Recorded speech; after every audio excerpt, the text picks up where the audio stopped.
अभी ये मत कहना कि आपको मार्केटिंग का डेफिनेशन याद नहीं हुआ है। देखो, लिखने वाला तो याद हो ही गया होगा, लेकिन अगर आपको कोई सिंपली लैंग्वेज में मुझे डिफाइन करने के लिए तो बता पाओगे? अच्छा, बता पाओगे?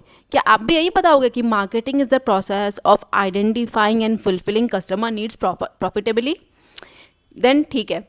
अगर मार्केटिंग कुकिंग है ना, कुकिंग का प्रोसेस है, देन मार्केटिंग मिक्स ना इसकी रेसिपी है।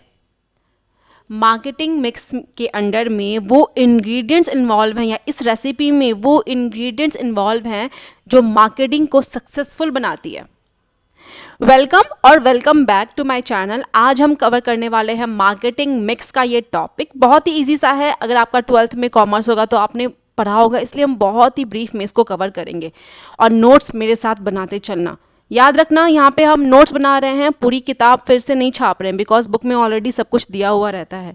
तो इतना ब्रीफ में बनाएंगे, लेकिन including every in essential points. ठीक है, तो यहाँ पे चलिए स्टार्ट करते हैं without wasting time. Marketing mix ना बेसिकली क्या है, ये एक कॉम्बिनेशन है एलिमेंट्स का, जो कि बिजनेस को डिसाइड करता है कि कैसे आपको सेल करना है प्रोडक्ट्स को या फिर सर्विसेज को, किसको, राइट पीपल को, राइट टाइम, राइट प्लेस पे और राइट प्राइस पे। ठीक है, तो मार्केटिंग मिक्स जो है वो बेसिकली कॉम्बिनेशन होता है वेरियस एलिमेंट्स का, जो हेल्प करता है आपके एग्जैक्ट कस्टमर को टारगेट करने के लिए। ठीक है, जैसे मार्केटिंग की मैं बात करूँ ना, तो मार्केटिंग इज़ लाइक आपको अपना पार्टनर मिल गया।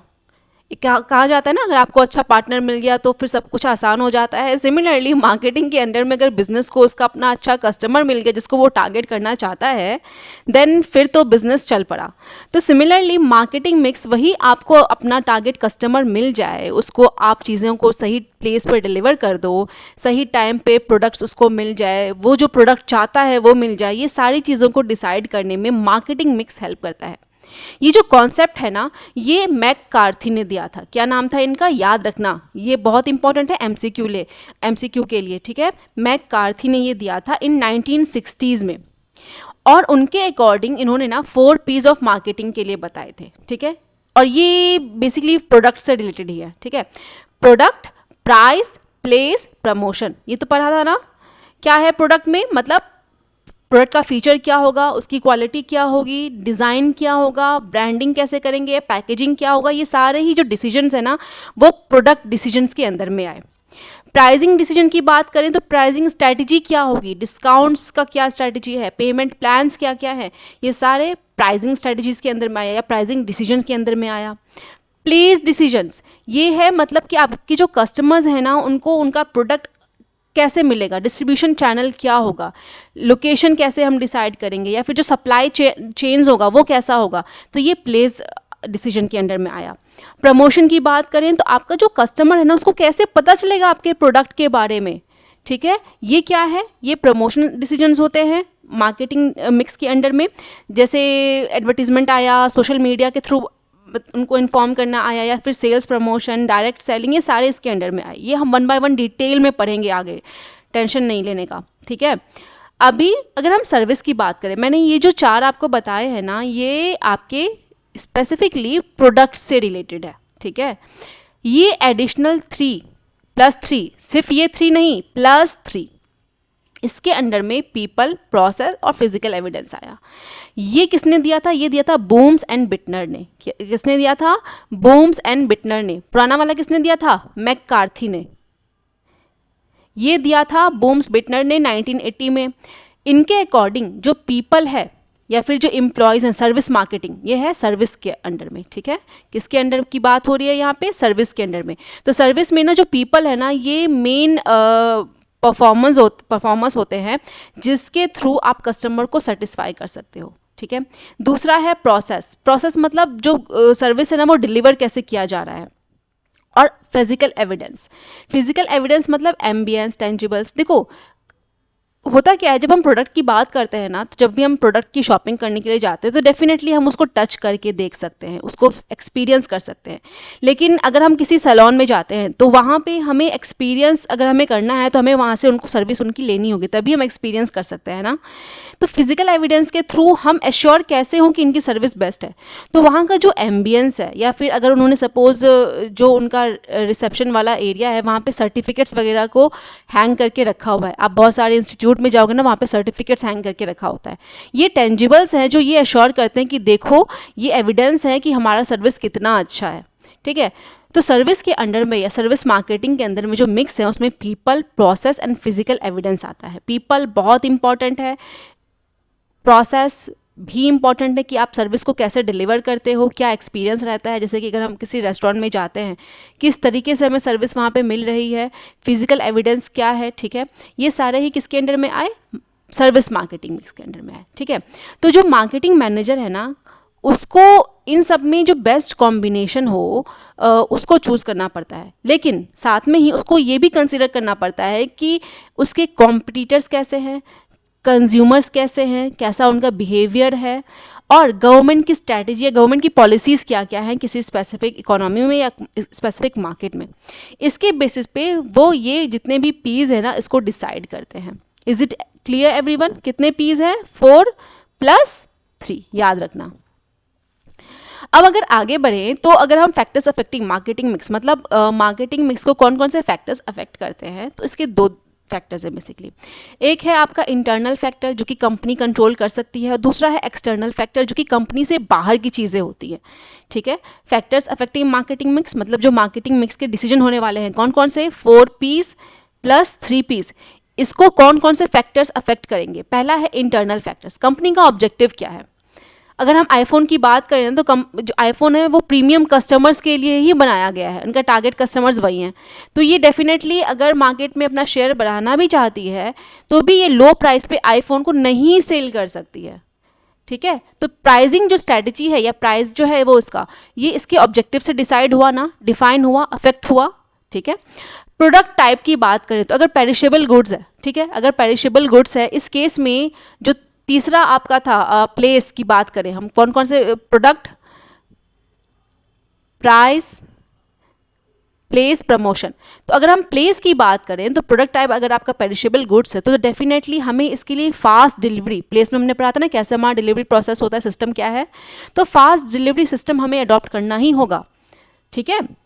फिर है आपका बजट एंड रिसोर्सेज। जितने भी आपके स्टार्टअप्स होते हैं ना क्योंकि उनके पास फंड की कमी होती है तो वो टीवी पे एडवर्टीजमेंट करने के बजाय डिजिटल एड्स ज़्यादा प्रेफर करते हैं क्योंकि वो थोड़ा सस्ता पड़ता है, ठीक है। टीवी एड्स में ज़्यादा पेमेंट करना पड़ता है। तो बजट एंड रिसोर्सेज आपके क्या है, उसके बेसिस पे यहाँ पे क्या चीज़ अफेक्ट हो रहा है? Your 4th P, that is promotion, ठीक है।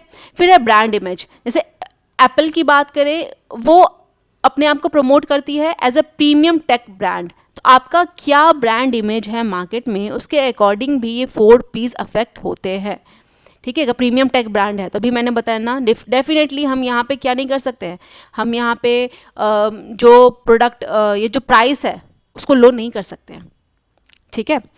ये हुआ आपका इंटरनल फैक्टर्स। अगर हम एक्सटर्नल फैक्टर्स की बात करें तो मैंने सारे ही वीडियोस में जितना भी मैंने अभी तक चैप्टर कवर किया है, चाहे मार्केटिंग मैनेजमेंट का हो या principles of practice of management है, इसमें मैंने आपको सबका ट्रिक बताया है याद रखने का। बिकॉज हम जब बहुत ज़्यादा सिलेबस कवर करते हैं ना तो हम भूल जाते हैं कि हमें क्या लिखना है, सबके साथ होता है, कॉमन है। हाउएवर मैं बिलीव करती हूँ कि आपको कॉन्सेप्ट्स क्लियर होने चाहिए, लेकिन फिर भी कभी कभी जब ज़्यादा पढ़ लेते हैं तो हमें चीज़ें याद नहीं रहती हैं, तो उसको ट्रिक याद रखना। इसका फुल फॉर्म क्या याद रखोगे? कुछ भी याद कर लो, cold coffee melt, cold coffee क्या ही मेल्ट होगा, चलो याद कर लो, कोल्ड कॉफ़ी मेल्ट, ठीक है। अब यहाँ पे जो पहला सी है ना उसका मतलब है कस्टमर प्रेफरेंसेस। यहाँ पे हम बात कर रहे हैं एक्सटर्नल क्या क्या फैक्टर्स हैं जो कि मार्केटिंग मिक्स के डिसीजंस को अफेक्ट कर सकती हैं। अब जैसे स्विगी जोमेटो की बात करें ना तो ये बहुत सारे मेट्रो सिटीज़ में ना अभी लेट नाइट डिलीवरी ऑफ़र कर रही हैं, क्योंकि जो बच्चे हैं वो देर रात तक जगते हैं, पढ़ते हैं, तो लेट नाइट उनको फूड क्रेविंग्स होती है, तो कॉलेज स्टूडेंट्स को ही इन्होंने टारगेट किया है। कस्टमर का प्रेफरेंस के अकॉर्डिंग इन्होंने क्या किया है, अगेन ये जो प्लेसिंग डिसीजंस था ना इसको डिज़ाइन किया है, ठीक है। अभी हम कॉम्पिटिटर स्ट्रेटजीज़ की बात करें तो जियो, एयरटेल प्लान, अभी इसमें प्राइसिंग अफेक्ट आया ना। प्राइस जो स्ट्रेटजी है, प्राइसिंग स्ट्रेटजी बहुत ज़्यादा अफेक्ट होती है कॉम्पिटिटर्स आपके कैसे हैं, वो क्या प्लान लेके आ रहे हैं, उसी के अकॉर्डिंग सब लोग अपना प्लान करते हैं, जो भी प्रोडक्ट का प्राइस रखेंगे वो। थर्ड है आपका marketing trend, CC melt. CC हो गया कोल्ड कॉफ़ी में, अभी मेल्ट की बात करते हैं, तो मार्केट ट्रेंड क्या है। अगर अभी आजकल के टाइम में ना इको फ्रेंडली प्रोडक्ट्स की बड़ी डिमांड है, तो इको फ्रेंडली प्रोडक्ट्स भी लेके आते हैं, इको फ्रेंडली पैकेजिंग भी लेके आते हैं, जिसको आप उसमें 3 Rs मेंशन होते हैं, आप उसको रिसाइकिल, रेड्यूस, रीयूज़ ऐसा कुछ कर सकते हो। तो मार्केट का ट्रेंड क्या है, उसी के अकॉर्डिंग भी इन्होंने क्या क्या डिज़ाइन किया है, पैकेजिंग स्ट्रैटेजी इफेक्ट हुई है ना कंपनीज़ की। अब फोर्थ है आपका इकोनॉमिक कंडीशंस। रिसेशन के टाइम में बात करें या फिर भी इनफैक्ट कोविड जब आया था उस टाइम कितनी बुरी हालत थी हमारे कंट्री की, हमारी ही कंट्री नहीं पूरे वर्ल्ड की इकोनॉमी की बहुत बुरी हालत थी। उस टाइम बहुत सारे जो मार्केटिंग स्ट्रैटेजीज उसको उसमें ड्रास्टिक चेंज आया था। इकोनॉमिक कंडीशंस बहुत इफेक्ट करता है। अगर रिसेशन है किसी कंट्री में तो कंपनी हो सकता है लोअर प्राइस चार्ज करे। फिर है लीगल एंड पॉलिटिकल फैक्टर्स। अभी रिसेंटली जो है लेबल पढ़ेगा इंडिया एक इनिशिएटिव था, किसका था, हमेशा दिन भर फ़ोन चलाते हो, नाम नीचे कमेंट करना। लेबल पढ़ेगा इंडिया नाम से एक इनिशिएटिव आया था, जिसको फॉलो करते हुए सीबीएसई ने ये रूल लाया था कि भैया जितना भी कैंटीन है ना उसमें जितना भी आइटम है, फूड आइटम है, उसमें कितना कैलोरी इनटेक होगा एंड ऑल, जितना भी हेल्थ रिलेटेड उसमें इंफॉर्मेशंस है वो बाहर बोर्ड पे मेंशन होना चाहिए। तो ये लीगल एंड पॉलिटिकल फैक्टर है, ठीक है। फिर है टेक्नोलॉजी की बात करें तो अभी आजकल के टाइम में ना AI, AR, VR बड़ा यूज़ होता है। Artificial intelligence, augmented reality, virtual reality, ये बड़ा यूज़ होता है। जैसे अगर हम अमेजोन से कोई भी सामान को परचेज़ करते हैं, जो जिसने नहीं अप्लाई किया वो पीछे रह गया, या मिंत्रा से आप कोई भी प्रोडक्ट को लेते हो, अमेजोन से आप कोई भी प्रोडक्ट लेते हो, अगर आप सोफ़ा लेते हो तो आपके रूम में वो कैसा लगेगा, ये AR का एग्जाम्पल है, ठीक है। अगर एक ने ये चीज़ अडॉप्ट की है तो सब लोग यही करते हैं। तो ये किसके अंदर में आया, कौन सा P इसके अंदर में आया, प्रोडक्ट, प्राइस, प्लेस, प्रमोशन, किसके अंडर में आया, नीचे लिखना, ठीक है।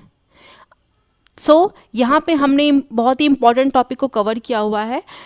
इसके बाद हम लोग प्रोडक्ट डिसीजंस पे आएंगे। अगर कुछ भी रह जाए तो प्लीज़ बताना। यहाँ पे मार्केटिंग मिक्स में बहुत इंपॉर्टेंट चीज़ थी वो मैंने कवर कर लिया है। Thank you so much for watching.